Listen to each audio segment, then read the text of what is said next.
24 divided by 6 over 5 times 15.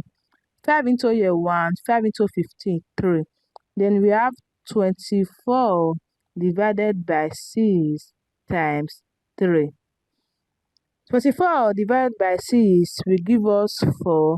Then we have 4 times 3. 4 times 3 is 12, which is wrong because we have to solve our division first before solving our multiplication, because division and multiplication have equal priorities, so we have to work from our left to our right. Let us solve the right answer to this question. First of all, we are going to solve 24 divided by 6 over 5 using the rule of KCF. K stands for keep, C stands for change, and F stands for flip. We are going to keep 24, change division to multiplication, then flip 6 over 5 to 5 over 6. Then break down our 15 here. 6 into here 1, 6 into 24 will give us 4.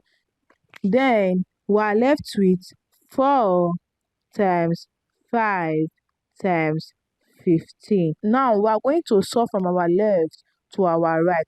4 times 5 will give us 20. Then we have 20 times 15. 20 times 15 is 300. 300 is the right answer to this question. I hope you find this video helpful. Please don't forget to like, subscribe, and comment. Thanks for watching.